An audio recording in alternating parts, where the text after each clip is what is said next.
Namaku Arwan, dan aku ingin menceritakan sebuah kisah yang sampai sekarang masih membuat bulu kuduku meremang setiap kali aku mengingatnya. Kisah ini tentang temanku, Deno, yang mengalami sesuatu yang aneh di sebuah sungai yang sudah lama terkenal angker di desaku. Sungai itu bukan sembarang sungai.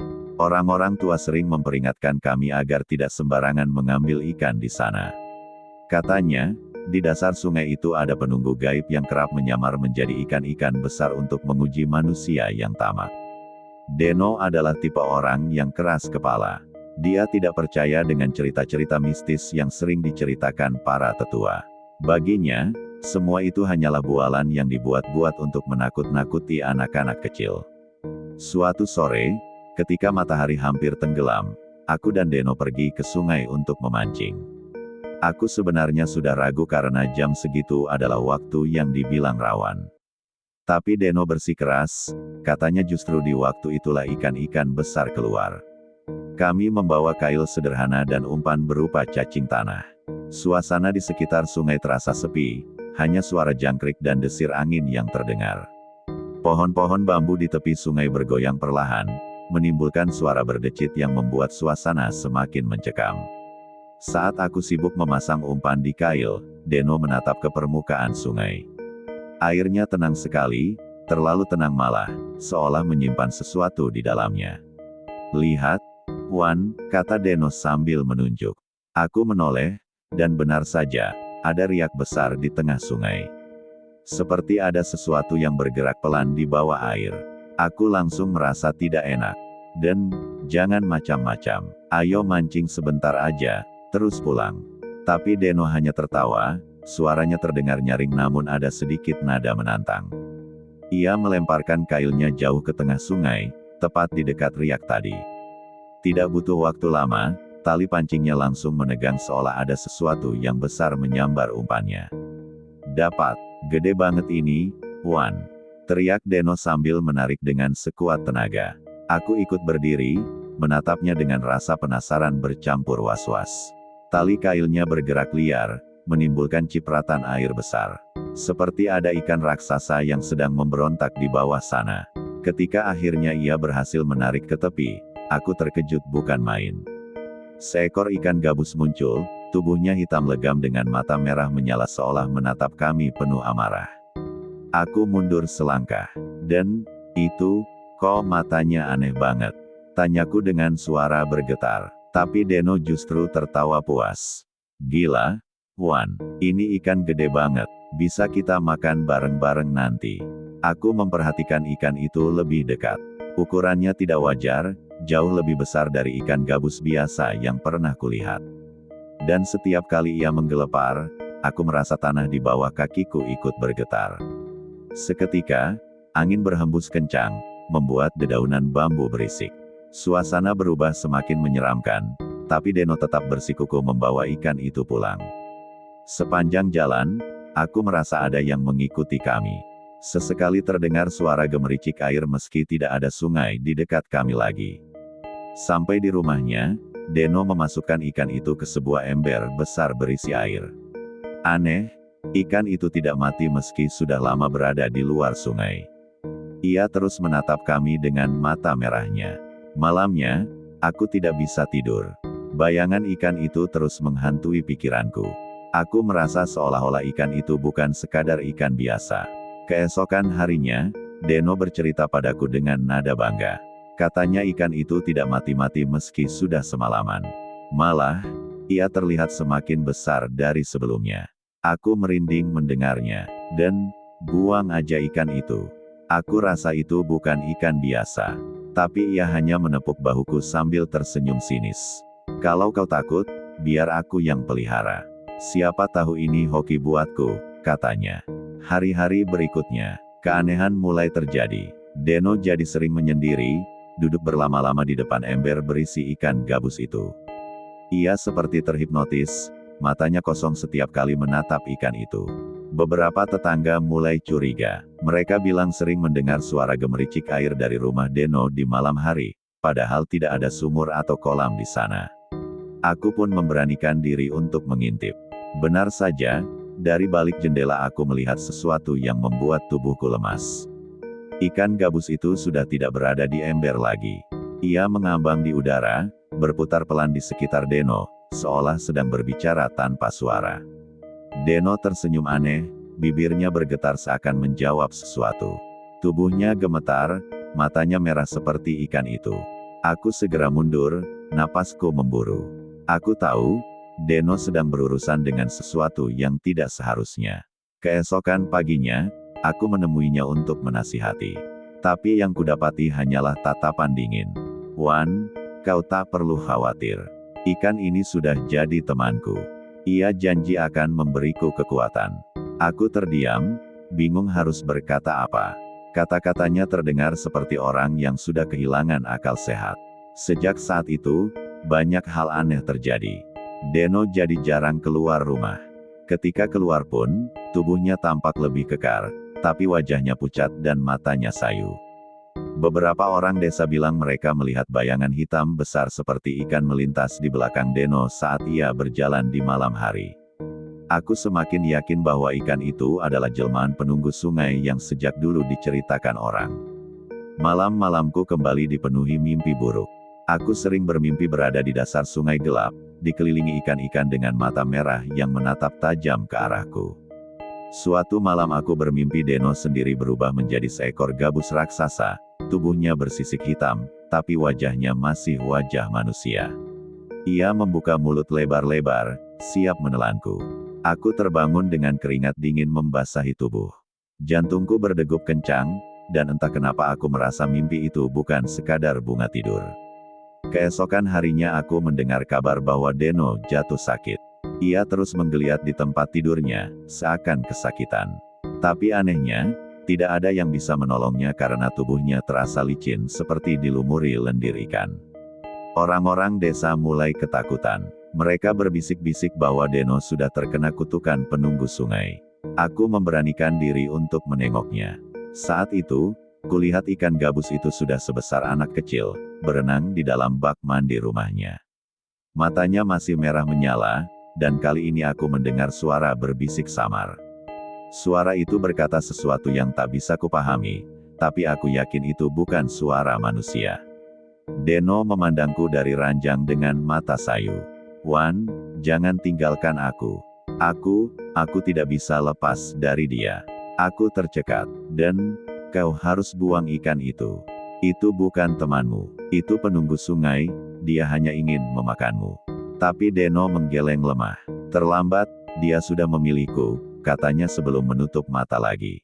Aku merasa putus asa. Tidak ada yang bisa kulakukan selain mencoba mencari bantuan orang pintar di desa sebelah.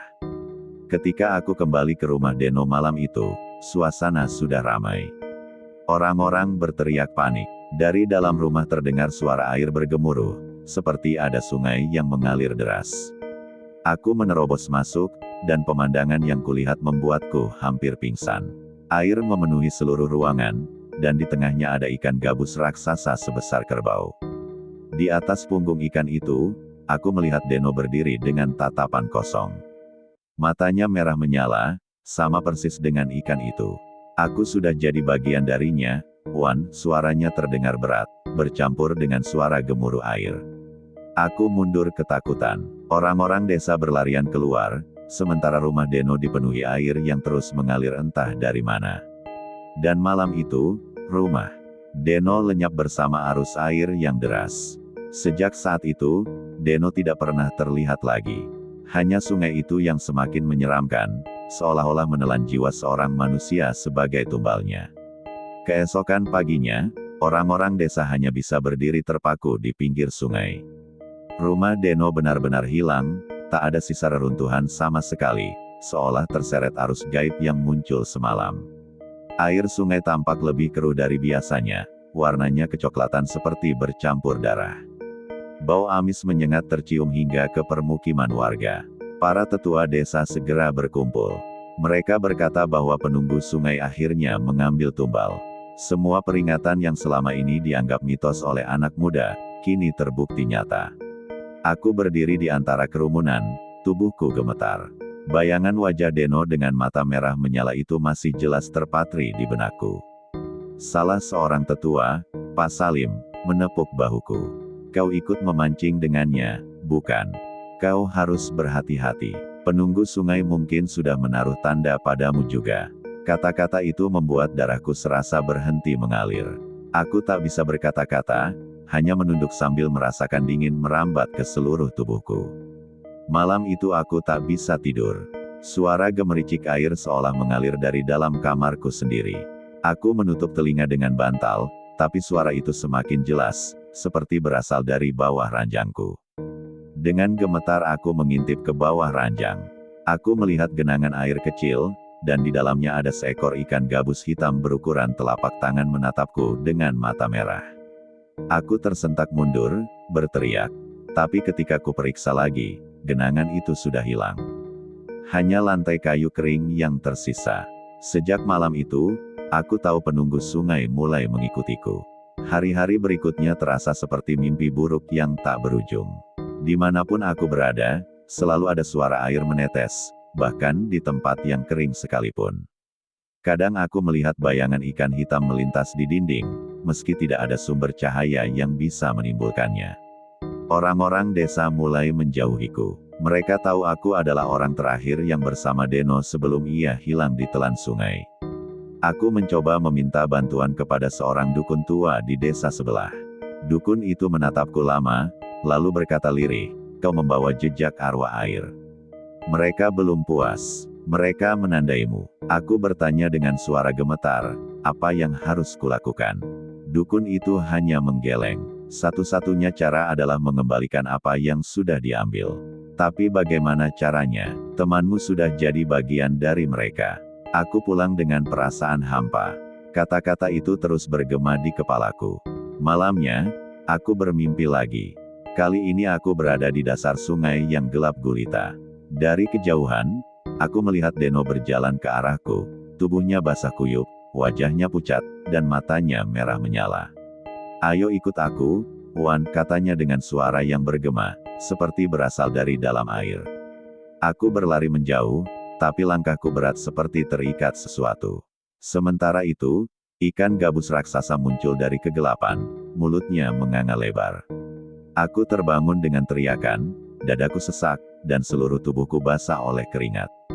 Tapi yang lebih membuatku ngeri adalah lantai kamarku yang benar-benar basah kuyup, seperti baru saja terendam air. Aku semakin yakin, penunggu sungai itu tidak hanya mengambil Deno, tapi juga mengincarku. Hari-hari semakin berat. Aku tidak bisa makan dengan tenang karena setiap kali menatap piringku, aku melihat bayangan ikan gabus di permukaan kuah. Bahkan ketika aku minum, aku merasa ada sisik kecil yang tertinggal di lidahku, membuatku mual. Aku mulai kehilangan tenaga, tubuhku kurus, wajahku pucat. Orang-orang desa semakin menjauh, takut tertular nasib burukku. Suatu sore, aku memberanikan diri mendatangi sungai itu lagi. Aku berdiri di tepiannya, menatap arus yang tampak tenang. Tapi di balik ketenangan itu, aku merasakan tatapan tajam yang menyelinap dari bawah air. Aku berteriak, "Kembalikan Deno." Suaraku menggema, namun yang menjawab hanya suara gemericik air yang tiba-tiba semakin deras. Riak besar muncul, dan aku melihat sekilas wajah Deno di permukaan air. Wajahnya pucat, matanya merah, bibirnya membisikkan sesuatu yang tak bisa kudengar. Aku terjatuh terduduk, napasku memburu. Air mulai naik perlahan, membasahi kakiku meski aku tidak berdiri terlalu dekat dengan sungai. Aku buru-buru lari pulang, meninggalkan sungai itu dalam keadaan panik. Di rumah, aku menutup semua celah, tapi suara gemericik air tetap terdengar. Bahkan, kali ini aku mendengar suara lirih seperti bisikan, "Giliranmu akan segera tiba." Aku menangis ketakutan. Tidak ada yang bisa ku mintai tolong. Semua orang menghindariku. Beberapa malam kemudian, aku mendengar pintu rumahku diketuk. Suaranya pelan, tapi berulang kali, membuat bulu kudukku berdiri. Dengan ragu, aku membuka pintu. Tidak ada siapa-siapa, hanya genangan air kecil di depan pintu. Namun saat aku hendak menutup pintu, aku melihat dari kejauhan sosok Deno berdiri di bawah pohon besar, tubuhnya basah kuyup, menatapku tanpa berkedip. Aku langsung menutup pintu dengan keras, tubuhku gemetar hebat. Air di lantai terus merembes masuk dari bawah pintu, meski di luar tidak ada hujan. Aku semakin kehilangan kewarasan. Setiap malam aku mendengar suara rengekan ikan, bercampur suara manusia yang mirip Deno. Terkadang, aku merasa ada tangan dingin yang menyentuh kakiku saat aku sedang tertidur. Suatu malam, aku terbangun karena mendengar suara ember terguling. Saat ku periksa, ternyata ember di dapurku penuh dengan ikan gabus kecil yang menggelepar, padahal aku tidak pernah membelinya. Aku menjerit histeris, mencoba mengusir ikan-ikan itu. Tapi mereka terus melompat, dan matanya semua merah menyala. Ketika aku sadar, ikan-ikan itu lenyap begitu saja, meninggalkan lendir amis di lantai. Aku mulai yakin, waktuku tidak lama lagi. Penunggu sungai sudah menandai jalanku, sama seperti Deno. Aku mencoba melarikan diri dari desa, tapi setiap kali aku keluar, hujan deras turun tiba-tiba, membuat jalan terendam banjir kecil yang memaksaku kembali pulang. Seolah-olah ada kekuatan gaib yang tidak mengizinkanku pergi jauh dari sungai itu. Malam berikutnya, aku mendengar suara langkah kaki basah di dalam rumah. Lantai berderit, dan ada jejak air menuju kamarku. Aku menahan napas, menyelimuti tubuhku sambil berdoa. Tapi selimutku basah kuyup, dan aku merasakan sesuatu merayap di dalamnya. Ketika aku membuka selimut dengan panik, seekor ikan gabus besar sudah ada di atas perutku, matanya merah, mulutnya menganga. Aku menjerit, tapi ikan itu langsung melompat dan lenyap begitu saja, meninggalkan tubuhku bergetar hebat. Aku tahu, ini baru permulaan. Mereka sedang bermain-main denganku, sebelum akhirnya menjemputku seperti mereka menjemput Deno. Dan sejak malam itu, aku tidak pernah merasa aman lagi. Setiap tetesan air, setiap suara gemericik, selalu mengingatkanku bahwa penunggu sungai itu masih mengintai, menunggu waktu untuk menyeretku ke dalam dunia mereka. Hari-hari setelah kejadian itu terasa semakin berat. Aku tidak hanya diganggu di malam hari, tapi juga di siang bolong ketika matahari terang. Suatu siang, saat aku sedang menimba air di sumur belakang rumah, aku melihat bayangan ikan raksasa bergerak di dasar air. Aku hampir menjatuhkan timba karena kaget.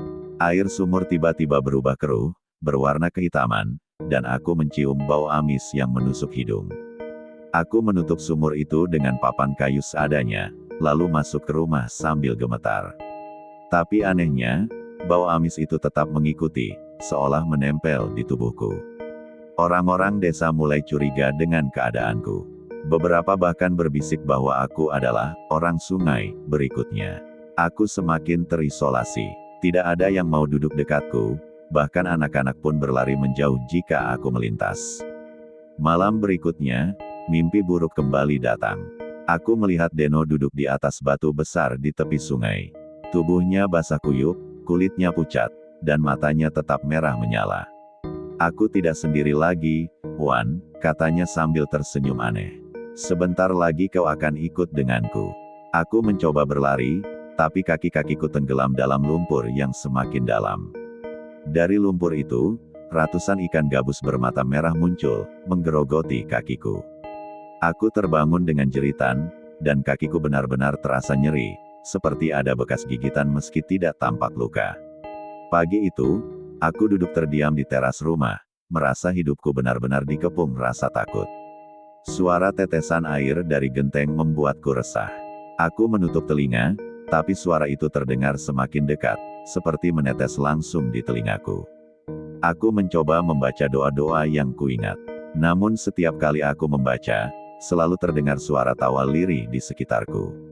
Tawa itu bukan suara manusia.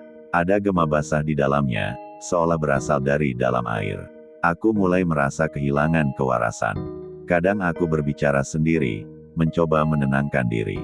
Tapi setiap kali aku berhenti bicara, aku mendengar suara lain yang melanjutkan kalimatku dengan nada mengejek. Malam itu aku duduk di ruang tamu dengan lampu minyak menyala. Tiba-tiba, lampu itu padam tanpa sebab. Kegelapan menelan seluruh ruangan, dan aku mendengar suara gemericik air mengalir dari arah dapur. Dengan langkah gemetar, aku berjalan ke sana. Dan di sana, kulihat air memenuhi lantai dapur, mengalir deras entah dari mana.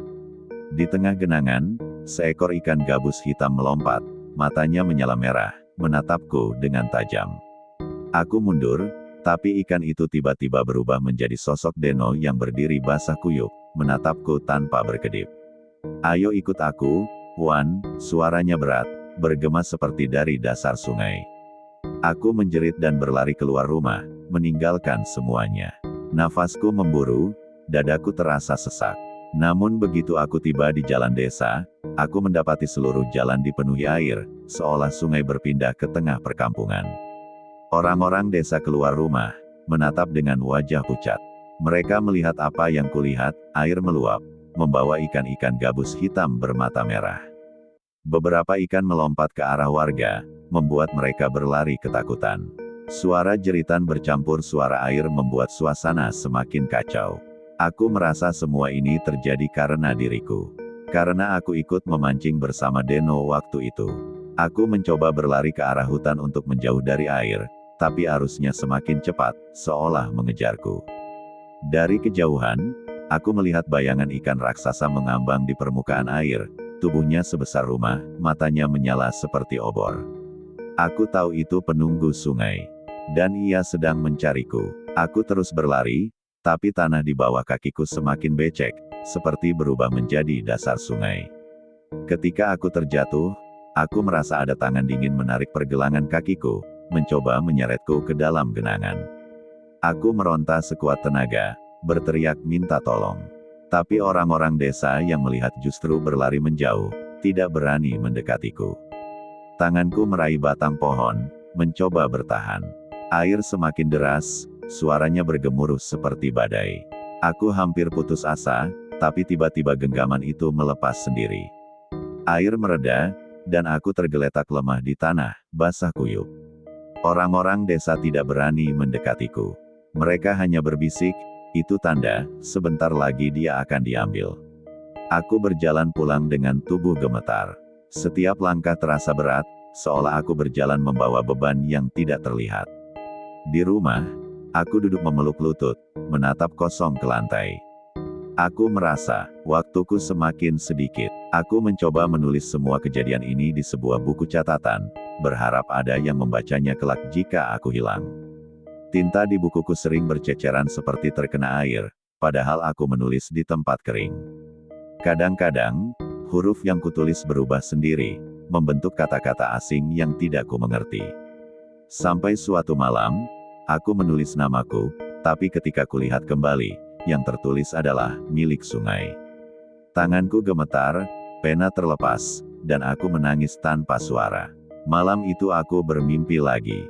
Kali ini aku melihat Deno duduk di dalam sebuah gua bawah air, dikelilingi cahaya merah samar. Ia menatapku sambil berkata, "Aku tenang di sini, Wan. Kau juga akan tenang jika ikut." Di sekelilingnya, ratusan ikan gabus besar berenang, matanya menatapku dengan lapar. Aku mencoba berenang menjauh, tapi arus deras menyeretku kembali ke arah gua itu. Ketika mulut ikan raksasa terbuka, aku terbangun dengan napas tersengal-sengal, seolah paru-paruku penuh air. Aku tersadar, bantal dan kasurku benar-benar basah kuyup, meneteskan air ke lantai.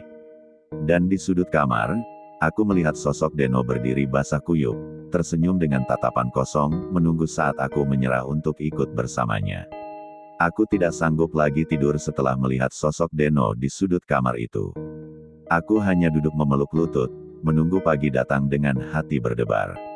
Namun ketika cahaya matahari masuk lewat celah jendela, sosok itu lenyap. Yang tersisa hanya genangan air berlendir di lantai, menimbulkan bau amis yang menusuk.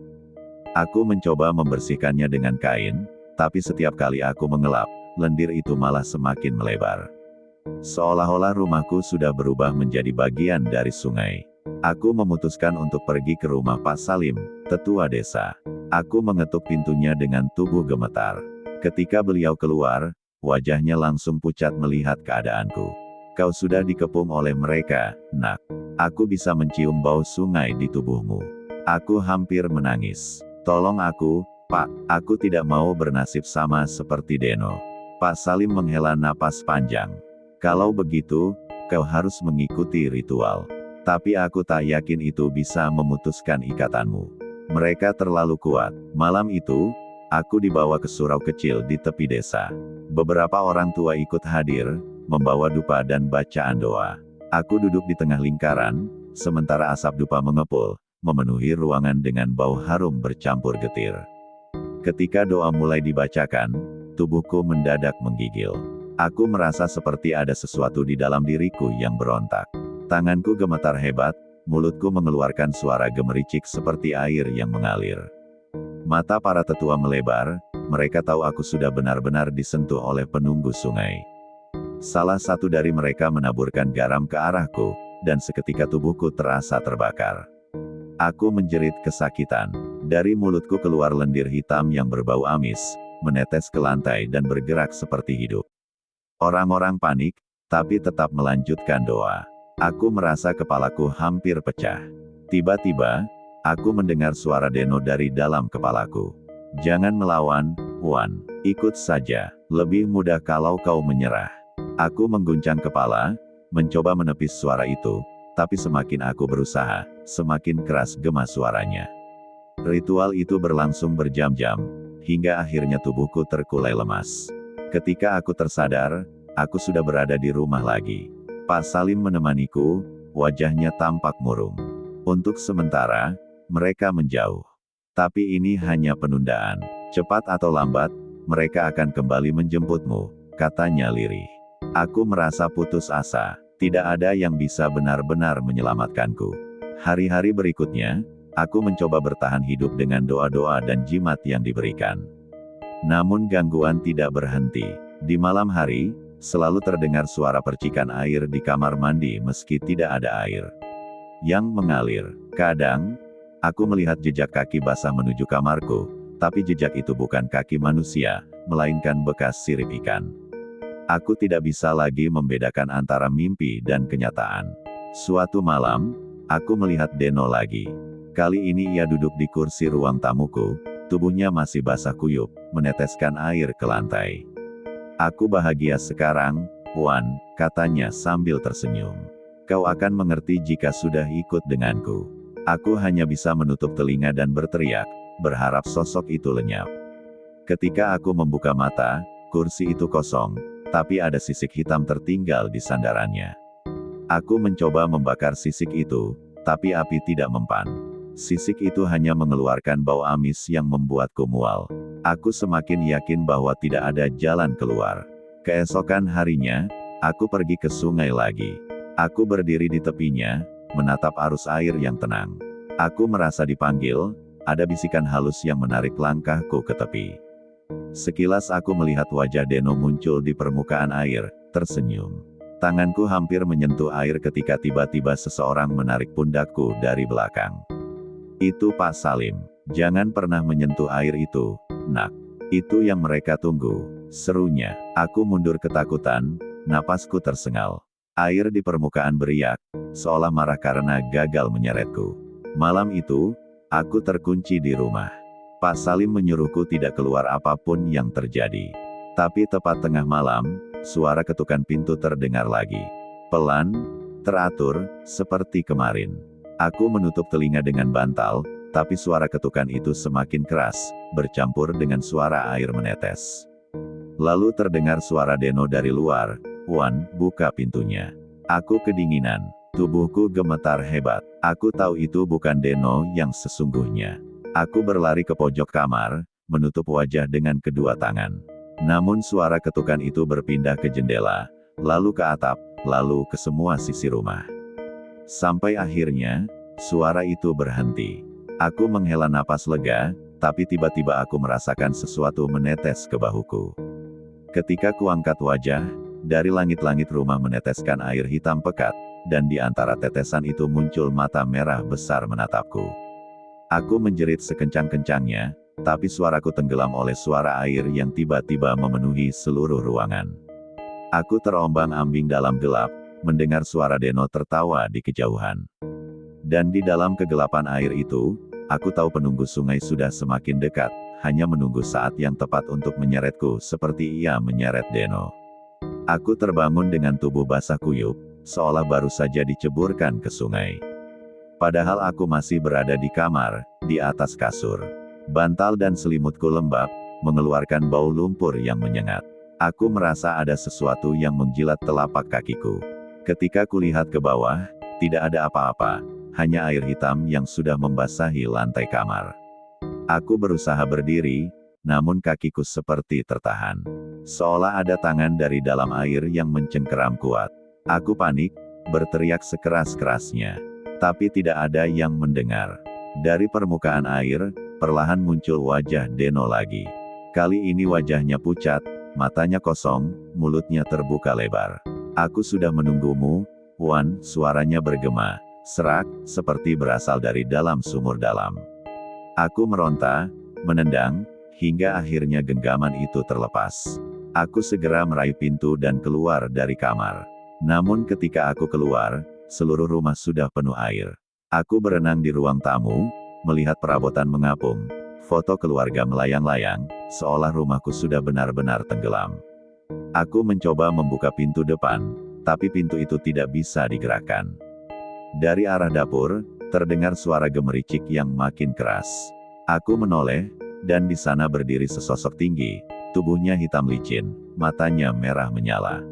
Sosok itu memegang ikan gabus raksasa, yang masih menggeliat, berusaha lepas dari genggamannya. Dengan suara menggelegar, ia berkata, "Inilah peliharaanku, dan kau adalah bagian dari kami sekarang." Aku berteriak sekuat tenaga, berenang ke arah jendela, mencoba memecahkannya. Namun kaca jendela seolah berubah menjadi permukaan air, bergelombang tapi tak bisa ditembus. Tubuhku semakin lelah.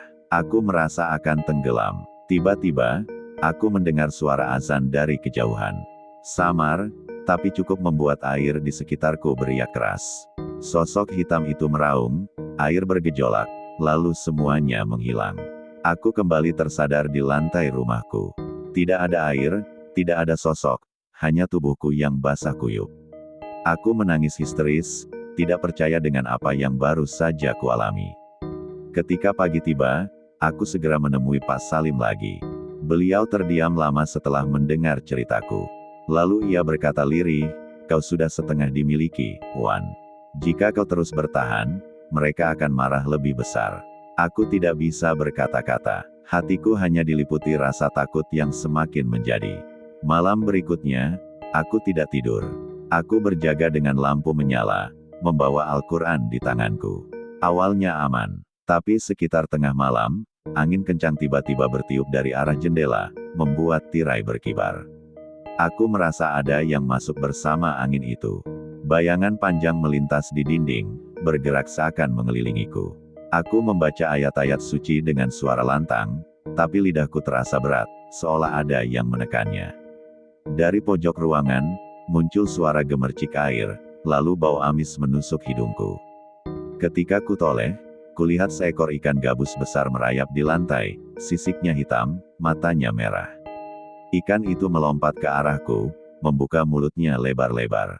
Aku menjerit, mengibaskan tangan, dan ikan itu lenyap seperti asap. Namun setelah itu, aku merasakan sesuatu bergerak di dalam perutku. Perlahan rasa sakit menyebar, seperti ada yang berenang-renang di dalam tubuhku.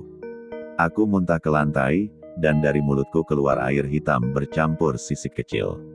Aku gemetar, menyadari tubuhku mulai benar-benar menjadi bagian dari kutukan ini. Suara Deno terdengar lagi, kali ini jelas sekali, seakan berdiri tepat di telingaku. "Kau tidak bisa lari, Wan. Sungai sudah memilihmu." Aku menutup telinga, menjerit histeris. Lampu rumah tiba-tiba padam. Gelap total menyelimuti. Dalam kegelapan itu, terdengar suara percikan air semakin dekat, semakin keras. Aku meraba-raba, mencari lilin, tapi tanganku justru menyentuh sesuatu yang licin dan dingin. Ketika kuangkat tanganku, ternyata penuh dengan lendir hitam. Aku mundur ke dinding, jantungku berdegup kencang, hampir pecah. Tiba-tiba dari arah pintu, muncul mata merah besar, menatapku tajam. Sosok itu mendekat perlahan, dan setiap langkahnya membuat lantai rumah berubah menjadi air. Aku semakin terpojok, tak tahu harus berbuat apa. Sosok itu membungkuk, mendekatkan wajahnya padaku, lalu berbisik, "Kau tidak bisa kabur, tubuhmu adalah wadah bagi kami." Aku menutup mata, berharap ini semua mimpi. Tapi aku tahu, mimpi tidak pernah sejelas dan semenyesakkan ini, dan mereka benar-benar ingin menyeretku ke dunia yang sama dengan Deno. Aku tidak bisa tidur semalaman setelah kejadian itu. Setiap kali menutup mata, aku merasa ada sirip yang menggesek-gesek tubuhku dari dalam. Rasa gatal bercampur sakit menjalar di seluruh kulit, seakan sisik mulai tumbuh di balik dagingku. Aku menyalakan lampu, membuka baju, dan melihat bercak hitam berbentuk sisik muncul di dadaku. Aku ketakutan, menggaruknya hingga berdarah, tapi bercak itu tidak hilang, malah semakin melebar. Aku menangis sambil memukul-mukul dada, berharap ini hanya ilusi. Namun dari dalam bercak itu, seolah terdengar suara gemercik air yang tidak berhenti. Suara itu makin keras, hingga telingaku berdenging. Aku berlari ke kamar mandi, menyalakan keran, lalu mencuci wajahku. Tapi air yang keluar bukan bening, melainkan hitam pekat, berbau amis. Aku terlonjak mundur, melihat cairan itu merayap ke arah kakiku, seperti memiliki nyawa. Aku segera mematikan keran, namun air hitam tetap mengucur deras, menutupi lantai kamar mandi. Di dalam genangan itu, terlihat wajah Deno lagi, kali ini tampak lebih jelas dan dekat. "Wan, berhenti melawan. Kau hanya membuatnya lebih sakit," katanya sambil tersenyum getir. Aku menjerit, melempar gayung ke arah genangan itu, dan wajahnya lenyap. Tapi bau amis tetap menggantung di kamar mandi, menusuk hingga membuatku hampir muntah. Aku keluar tergesa-gesa, menutup pintu rapat-rapat. Tubuhku lemas, aku merasa tak berdaya. Aku kembali mengingat ucapan Pak Salim, cepat atau lambat, mereka akan menjemputmu. Aku sadar saat itu sudah semakin dekat. Malam berikutnya, aku memutuskan untuk berjaga di ruang tamu sambil membaca doa tanpa henti. Jam dinding berdetak lambat, seakan waktu terhenti. Di luar rumah, terdengar suara air sungai mengalir, padahal rumahku cukup jauh dari tepian. Suara itu semakin keras, seperti sungai sedang mengalir tepat di bawah rumahku. Aku menutup telinga, tapi suara itu malah terdengar dari dalam kepalaku. Lalu, jendela bergetar hebat, tirai berkibar seolah diterpa angin kencang. Aku berdiri, menggenggam kitab kecil pemberian Pak Salim.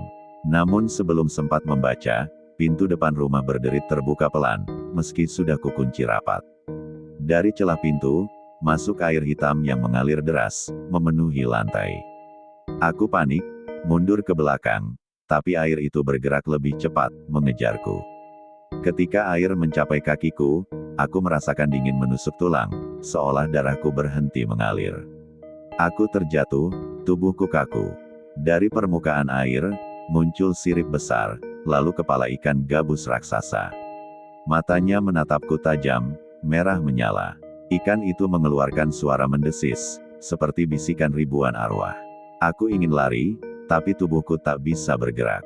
Ikan itu melompat, hampir menelanku bulat-bulat. Namun seketika terdengar suara Pak Salim dari luar rumah, membaca doa keras-keras. Ikan itu berhenti, menatapku dengan penuh kebencian, lalu perlahan menghilang ke dalam air. Air pun surut mendadak, lenyap seakan tidak pernah ada. Aku terengah-engah, tubuhku gemetar hebat. Pak Salim masuk dengan wajah cemas. "Kau sudah di ambang batas, Nak. Mereka hampir berhasil membawamu." Aku hanya bisa menangis, tak sanggup lagi berkata-kata. Pak Salim menepuk bahuku. "Kau harus ikut aku malam ini. Jika tidak, nyawamu habis." Tanpa banyak bicara, aku mengangguk. Aku rela melakukan apa saja asal bisa selamat. Malam itu, aku dibawa ke sebuah tempat yang lebih jauh, ke hutan dekat sungai besar. Di sana, para tetua sudah menunggu dengan peralatan ritual. Suasana sangat mencekam, hanya ada cahaya obor yang berkelip-kelip, menyoroti wajah serius para tetua. Aku disuruh duduk di atas tikar pandan, dengan lingkaran garam di sekelilingku. Doa mulai dibacakan, suara mereka bergema di antara pepohonan gelap. Namun sebelum doa selesai, suara gemuruh air sungai terdengar semakin keras, dan dari arah gelap, muncul bayangan tinggi besar yang membuat bulu kuduku berdiri, seolah penunggu sungai benar-benar datang menuntut haknya. Bayangan hitam itu menjulang tinggi, jauh lebih besar dari yang pernah kulihat sebelumnya. Sosoknya samar, tapi matanya merah menyala menembus gelap. Para tetua yang mengelilingiku tampak goyah. Suara doa mereka bergetar, namun tetap berusaha lantang melawan. Aku sendiri hampir tak bisa bernapas. Udara di sekitarku menjadi pekat dan berbau amis menusuk. Angin kencang berputar, membuat obor yang menyala bergoyang keras, nyaris padam. Bayangan itu melangkah mendekat, setiap langkahnya terdengar seperti hempasan air sungai yang menghantam bebatuan. Dia milikku. Suara itu bergema, dalam dan berat, seakan berasal dari dasar bumi. Tubuhku mendadak kaku, seolah tali tak kasat mata menjeratku. Aku meronta, tapi tidak bisa bergerak sedikit pun. Salah satu tetua menuangkan air putih ke dalam lingkaran garam, lalu membacakan doa lebih keras. Air itu mendidih, mengeluarkan uap putih yang perlahan menahan langkah bayangan hitam tersebut. Namun, bayangan itu tidak berhenti. Ia merentangkan tangannya yang panjang, licin, seolah hendak meraih tubuhku. Aku berteriak histeris, suaraku bergema di hutan gelap. Pak Salim maju ke depan, mengangkat tongkat kayu dengan raja kuno yang ia bawa. Tongkat itu berkilau ketika disentuhkan ke tanah, memancarkan cahaya kehijauan yang membuat sosok bayangan terhenti sejenak. Dia bukan milikmu, kembalilah ke tempatmu, teriak Pak Salim. Bayangan itu mengaum keras, dan dari tubuhnya berjatuhan air hitam yang membentuk ikan-ikan gabus kecil di tanah. Ikan-ikan itu menggeliat hidup, melompat ke arahku, mencoba menerobos lingkaran garam. Aku menjerit, tapi lingkaran garam masih menahan mereka, membuat ikan-ikan itu meledak menjadi lendir saat menyentuh batas lingkaran. Lendir itu memercik ke wajahku, panas dan membuat kulitku melepuh. Aku menangis kesakitan, sementara suara doa semakin keras memenuhi udara. Bayangan besar itu semakin marah, tubuhnya bergetar, membuat tanah di sekitarku ikut bergetar. Pohon-pohon berderak seperti hendak tumbang, burung-burung malam terbang panik meninggalkan hutan. Tiba-tiba, aku merasakan sesuatu menyusup masuk ke tubuhku. Dingin dan berat, seperti arus sungai deras yang menelan paru-paruku. Aku terbatuk keras, mengeluarkan air hitam dari mulutku. Air itu menetes ke tanah, dan dari tetesan itu tumbuh sisik kecil berkilau. "Wan, bertahanlah. Jangan biarkan dia masuk penuh," teriak Pak Salim. Aku mencoba menahan, tapi tubuhku bergetar hebat, mataku mulai kabur. Dalam pandanganku yang setengah gelap, aku melihat wajah Deno berdiri di antara pepohonan, tersenyum sambil melambaikan tangan. "Cepatlah ikut, Wan, rasanya damai di sini," suaranya terdengar lembut, namun menakutkan. Aku hampir menyerah, tubuhku terasa ringan, seolah ingin hanyut bersamanya. Namun, tiba-tiba Pak Salim menyentuhkan tongkatnya ke dadaku. Seketika tubuhku panas luar biasa, seperti terbakar api dari dalam. Aku menjerit sekencang-kencangnya, tubuhku terhempas ke tanah, berkeringat dan menggigil. Bayangan hitam itu mundur sedikit, mengaum marah, lalu menghilang ke balik pepohonan bersama suara gemuruh air yang perlahan mereda. Keheningan kembali menyelimuti hutan. Aku terbaring lemah, nyaris tak sanggup membuka mata. Para tetua tampak lega, meski wajah mereka masih muram. Pak Salim menatapku dalam-dalam. Mereka mundur, tapi belum pergi. "Kau masih menjadi incaran." Aku hanya bisa mengangguk lemah, tak sanggup berkata apa-apa. Malam itu aku dibawa pulang dalam keadaan setengah sadar. Sepanjang perjalanan, aku merasa masih ada mata yang mengawasi dari kegelapan, menatap penuh dendam. Sesampainya di rumah, aku langsung tertidur. Tubuhku terlalu lelah menahan semua itu. Namun tidurku tidak tenang. Aku bermimpi berada di dasar sungai, tubuhku terikat dengan rantai berlumut, dan di sekelilingku berenang ikan-ikan gabus hitam dengan mata menyala. Di kejauhan, sosok bayangan hitam itu menunggu, sabar, sambil tersenyum puas. Deno berdiri di sampingnya, menatapku dengan mata kosong. Aku meronta, tapi rantai itu semakin kencang mencengkeram tubuhku. Air sungai masuk ke mulut dan hidungku, membuatku hampir mati lemas. Di detik terakhir sebelum aku tenggelam dalam kegelapan, aku terbangun dengan teriakan keras, tubuhku basah kuyup oleh keringat. Aku sadar, mimpi itu bukan sekadar bunga tidur. Itu adalah peringatan bahwa penunggu sungai masih menunggu, hanya menunda untuk mengambilku sepenuhnya. Sejak malam itu, aku tidak pernah merasa benar-benar terjaga. Antara tidur dan sadar, semuanya kabur. Di siang hari sekalipun, aku masih sering melihat percikan air menetes dari langit-langit rumah. Kadang, aku melihat sirip ikan bergerak di bawah bayangan perabotan. Aku mencoba mengabaikan, tapi semakin aku berpura-pura tidak melihat, semakin jelas mereka menampakkan diri. Suatu sore, aku sedang duduk di beranda, mencoba mencari ketenangan. Tiba-tiba aku mencium bau amis menyengat, padahal tidak ada air atau ikan di sekitar rumah. Ketika menoleh, aku melihat seekor ikan gabus hitam besar tergeletak di tengah jalan, matanya menatap lurus ke arahku. Aku terdiam, jantungku berhenti berdetak sesaat. Tanpa peringatan, ikan itu meloncat ke arahku. Aku berteriak, tapi sebelum sempat menghindar, ikan itu lenyap begitu saja, hanya meninggalkan lendir hitam di lantai beranda. Aku gemetar, lututku lemas. Aku tahu ini peringatan, mereka tidak akan berhenti sampai aku menyerah. Malamnya, aku mencoba tidur lebih awal, berharap bisa beristirahat. Tapi mimpi buruk kembali datang. Aku berada di dalam perahu kecil, hanyut di sungai gelap yang tenang namun menakutkan. Di sekelilingku, puluhan kepala ikan gabus muncul ke permukaan, matanya merah, menatap tanpa berkedip.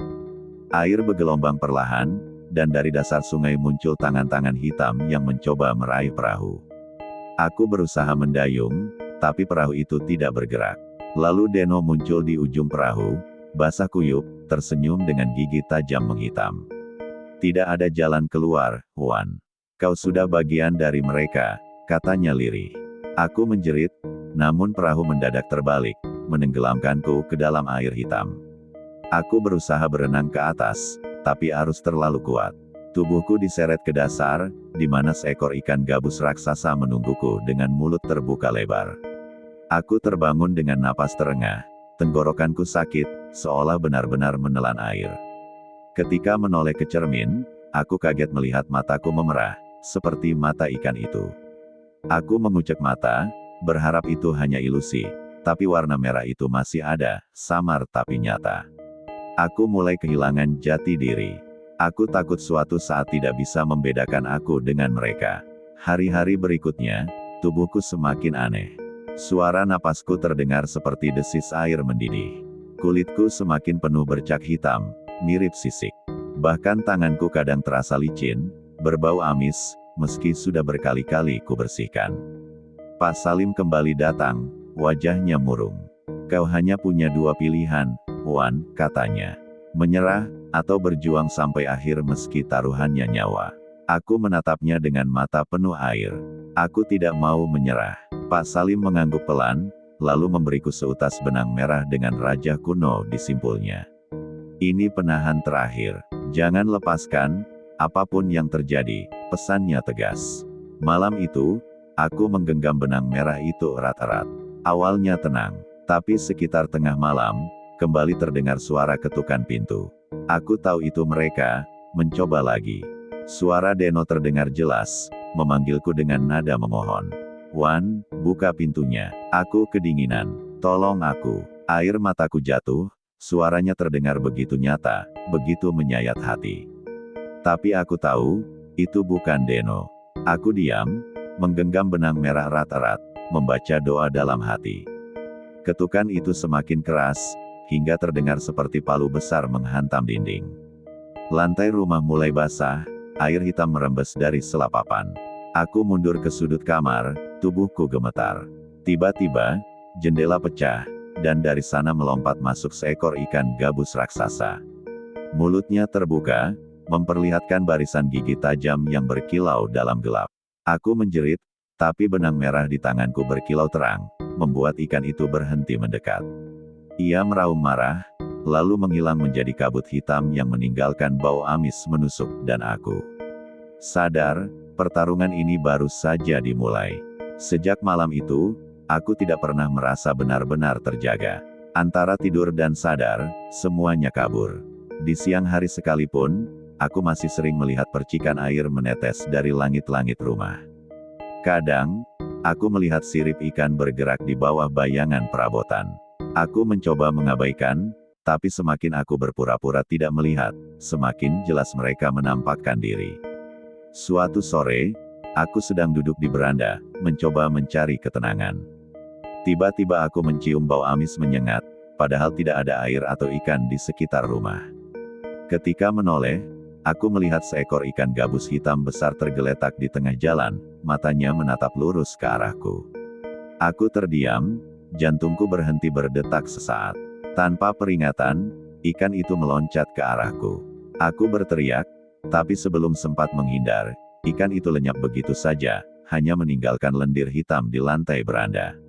Aku gemetar, lututku lemas. Aku tahu ini peringatan, mereka tidak akan berhenti sampai aku menyerah. Malamnya, aku mencoba tidur lebih awal, berharap bisa beristirahat. Tapi mimpi buruk kembali datang. Aku berada di dalam perahu kecil, hanyut di sungai gelap yang tenang namun menakutkan. Di sekelilingku, puluhan kepala ikan gabus muncul ke permukaan, matanya merah, menatap tanpa berkedip. Air bergelombang perlahan, dan dari dasar sungai muncul tangan-tangan hitam yang mencoba meraih perahu. Aku berusaha mendayung, tapi perahu itu tidak bergerak. Lalu Deno muncul di ujung perahu, basah kuyup, tersenyum dengan gigi tajam menghitam. Tidak ada jalan keluar, Wan. Kau sudah bagian dari mereka, katanya lirih. Aku menjerit, namun perahu mendadak terbalik, menenggelamkanku ke dalam air hitam. Aku berusaha berenang ke atas, tapi arus terlalu kuat. Tubuhku diseret ke dasar, di mana seekor ikan gabus raksasa menungguku dengan mulut terbuka lebar. Aku terbangun dengan napas terengah, tenggorokanku sakit, seolah benar-benar menelan air. Ketika menoleh ke cermin, aku kaget melihat mataku memerah, seperti mata ikan itu. Aku mengucek mata, berharap itu hanya ilusi, tapi warna merah itu masih ada, samar tapi nyata.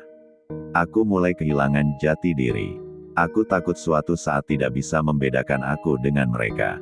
Hari-hari berikutnya, tubuhku semakin aneh. Suara napasku terdengar seperti desis air mendidih. Kulitku semakin penuh bercak hitam, mirip sisik. Bahkan tanganku kadang terasa licin, berbau amis, meski sudah berkali-kali kubersihkan. Pak Salim kembali datang, wajahnya murung. Kau hanya punya dua pilihan, Wan, katanya. Menyerah, atau berjuang sampai akhir meski taruhannya nyawa. Aku menatapnya dengan mata penuh air. Aku tidak mau menyerah. Pak Salim mengangguk pelan, lalu memberiku seutas benang merah dengan raja kuno di simpulnya. Ini penahan terakhir. Jangan lepaskan, apapun yang terjadi, pesannya tegas. Malam itu, aku menggenggam benang merah itu erat-erat. Awalnya tenang, tapi sekitar tengah malam, kembali terdengar suara ketukan pintu. Aku tahu itu mereka, mencoba lagi. Suara Deno terdengar jelas, memanggilku dengan nada memohon. Wan, buka pintunya. Aku kedinginan. Tolong aku. Air mataku jatuh, suaranya terdengar begitu nyata, begitu menyayat hati. Tapi aku tahu, itu bukan Deno. Aku diam, menggenggam benang merah erat-erat, membaca doa dalam hati. Ketukan itu semakin keras, hingga terdengar seperti palu besar menghantam dinding. Lantai rumah mulai basah, air hitam merembes dari selapapan. Aku mundur ke sudut kamar, tubuhku gemetar. Tiba-tiba, jendela pecah, dan dari sana melompat masuk seekor ikan gabus raksasa. Mulutnya terbuka, memperlihatkan barisan gigi tajam yang berkilau dalam gelap. Aku menjerit, tapi benang merah di tanganku berkilau terang, membuat ikan itu berhenti mendekat. Ia meraung marah, lalu menghilang. Menjadi kabut hitam yang meninggalkan bau amis menusuk, dan aku sadar, pertarungan ini baru saja dimulai. Malam itu aku tidak bisa tidur sama sekali. Setiap kali memejamkan mata, bayangan ikan gabus raksasa itu muncul, menatapku dengan mata merahnya. Benang merah pemberian Pak Salim masih kugenggam erat, tapi telapak tanganku mulai memerah karena terlalu kencang menekannya. Aku tahu tanpa ini, aku sudah lama hanyut bersama Deno.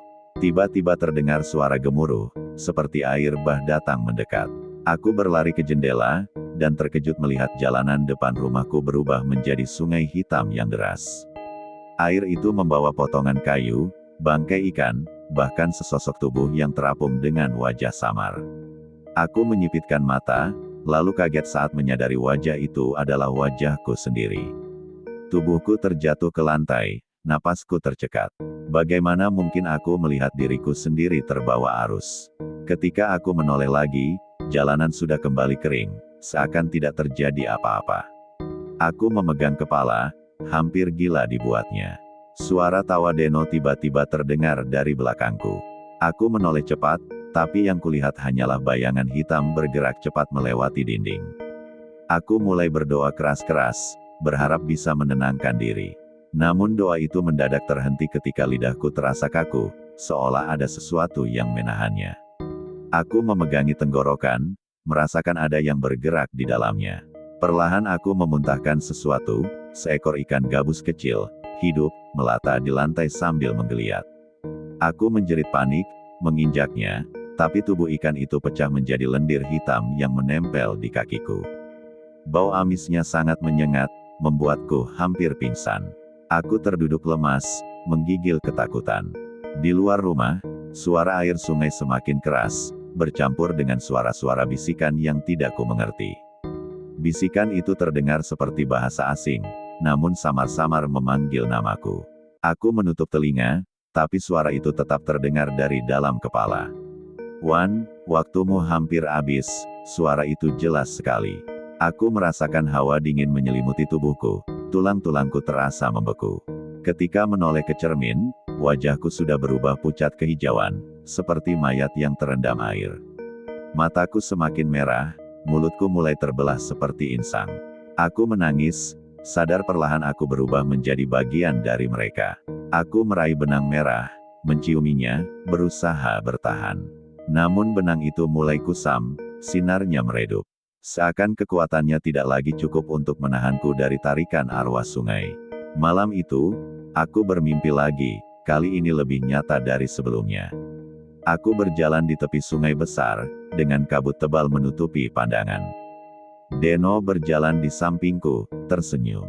"Akhirnya kau sampai juga." Aku ingin menolak, tapi kakiku melangkah sendiri, mengikuti arus kabut. Di depan, terlihat pintu gerbang besar dari air, berputar seperti pusaran. Dari dalam pusaran itu, suara-suara aneh memanggil, seperti ribuan mulut berbicara bersamaan. Aku merasakan tubuhku semakin ringan, seolah siap terhisap masuk. Tiba-tiba benang merah di tanganku bersinar terang, menarikku mundur. Deno berusaha menahan, mencengkeram tanganku. "Jangan ikut mereka, Wan. Kalau kau pergi, kau takkan kembali." Namun wajahnya tampak berubah, setengah manusia, setengah ikan, dengan gigi tajam berderet.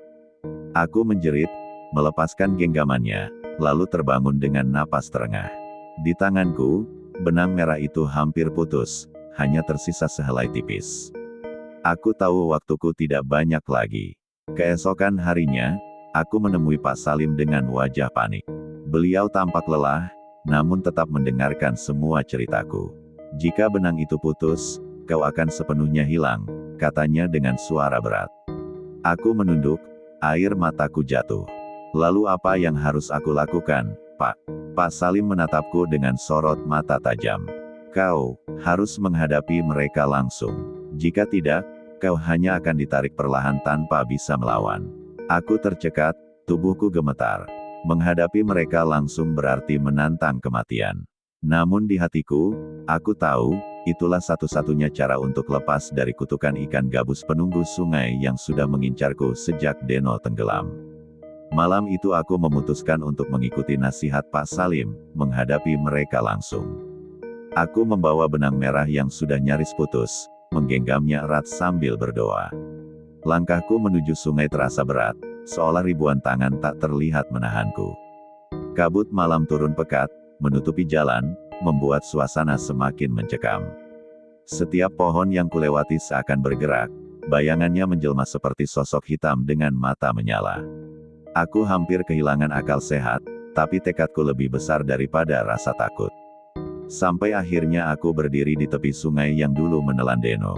Airnya hitam pekat, berputar pelan seperti pusaran yang menyimpan rahasia. Dari dalam air terdengar suara bisikan, semakin lama semakin jelas. "Masuklah, kami menunggumu."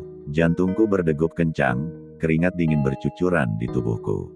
Aku melangkah setapak, dan tiba-tiba permukaan air terbelah, memperlihatkan sebuah lorong gelap. Dari dalamnya muncul Deno, wajahnya pucat, tubuhnya setengah manusia setengah ikan. Ayo, Wan, ikut aku. Jangan lawan, kau akan lebih tenang di dalam, katanya lirih. Aku menggenggam benang merah erat-erat, mencoba menahan arus yang berusaha menarikku. Namun tatapan Deno begitu kuat, membuatku hampir menyerah. Kenapa kau melawan? Bukankah kita sahabat? Bukankah kau ingin selalu bersamaku? Suaranya bergetar, antara memohon dan mengancam. Aku menangis, hatiku terbelah. Aku rindu sahabatku, tapi aku tahu itu bukan lagi dirinya. Di saat itulah benang merah di tanganku berkilau lebih terang, seolah memberiku kekuatan terakhir. Aku berteriak, menolak ajakan itu, lalu melangkah mundur. Sungai mendadak bergelora, pusaran semakin besar. Dari dalam air muncul puluhan ikan gabus raksasa, mulut mereka terbuka, gigi-giginya berderet tajam. Mereka meraung bersamaan, suara yang mengguncang seluruh tubuhku. Air memercik tinggi, membasahi tubuhku dengan bau amis menusuk. Aku merasa telingaku berdengung, pandanganku berkunang-kunang. Deno mendekat, tangannya berubah menjadi sirip, matanya merah menyala. Kalau kau tidak mau ikut, maka kau harus menjadi santapan mereka, katanya dengan senyum mengerikan. Ikan-ikan gabus itu melompat ke arahku, siap melahap tubuhku. Aku mengangkat benang merah tinggi-tinggi, berteriak sekeras mungkin sambil menyebut nama Tuhan. Cahaya terang meledak dari benang itu, membuat seluruh ikan gabus menjerit kesakitan. Sungai bergetar, pusaran mulai pecah, kabut menipis perlahan. Deno menatapku dengan wajah hancur, matanya penuh amarah sekaligus kesedihan. Wan, kau mengkhianatiku, katanya sebelum tubuhnya lenyap bersama pusaran air. Aku terduduk lemas di tepi sungai, tubuhku basah kuyup, napasku tersengal. Benang merah di tanganku kini benar-benar putus, tinggal serpihan kecil yang jatuh ke tanah. Aku menangis, bukan hanya karena takut, tapi juga karena kehilangan sahabatku untuk kedua kalinya. Pak Salim datang tergesa-gesa, menatapku dengan wajah serius. Kau berhasil selamat, tapi ingat, harga yang kau bayar tidak kecil, katanya. Aku menatapnya, tidak mengerti maksudnya. Beliau menunjuk ke air sungai, di mana bayanganku tampak jelas, namun bayangan itu bukan manusia. Bayangan itu memiliki sisik hitam, mata merah, dan mulut menyerupai insang. Aku terdiam, darahku serasa berhenti mengalir. Meski tubuhku selamat, jiwaku sudah terikat pada sungai itu selamanya. Aku menjerit, menyadari aku perlahan akan berubah menjadi bagian dari mereka. Pak Salim hanya menunduk, tidak mampu berbuat apa-apa. Lagi, malam itu, langit terasa lebih gelap dari biasanya, angin berhembus membawa bau amis. Aku kembali ke rumah dengan tubuh lelah, tapi pikiranku penuh teror. Setiap kali menatap cermin, aku melihat sekilas wujud ikan gabus di balik wajahku. Aku tahu, ini bukanlah akhir, ini hanyalah permulaan kutukan yang akan terus mengikutiku. Dan sejak malam itu, aku tidak pernah lagi benar-benar merasa manusia, karena aku sudah menjadi bagian dari penunggu sungai.